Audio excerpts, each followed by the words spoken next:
and sort of leverage what the internet enables, which I'll talk about when we get to interactivity, and really position ourselves as a global brand.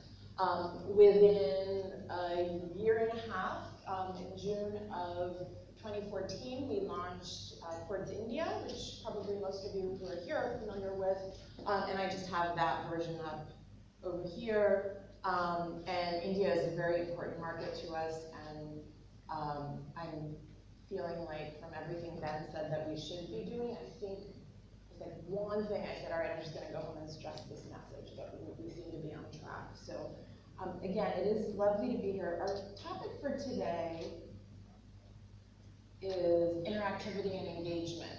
Can I just ask, how many of you have a separate audience engagement division?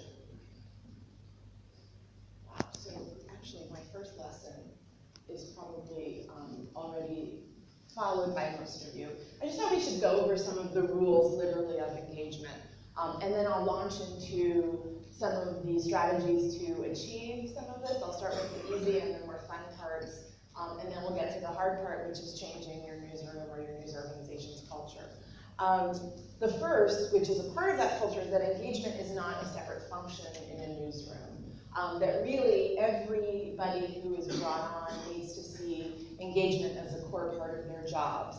At Quartz, we launched with a shareability model, so we were somewhat fortunate in launching right around the time that Raghav Bell is speaking of, where Twitter and Facebook and Reddit and LinkedIn are news delivery services, and we were able to seize on that moment. But that doesn't mean that we're not redefining ourselves every few months.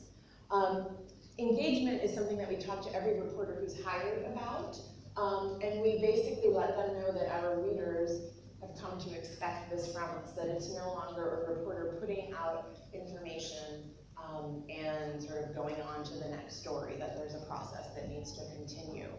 The second rule is that the internet very much expects that, and if you do not, as you've seen with not just media companies, but you know, social media has really forced dramatic reinvention of customer service as we knew it, right? If you do not engage, if you do not meet the customer halfway, they're going to come after you in very public forums.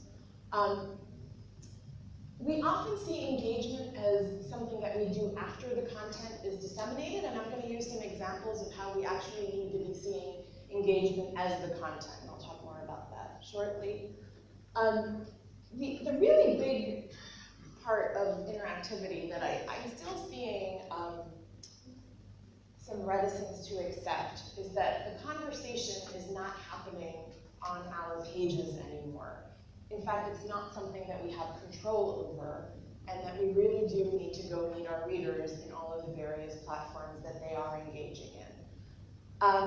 And then the last, which I'll also talk about a little bit, is that journalists are members of a community also. And this kind of gets back to our training of journalists to be truly engaging with readers as a part of their job. I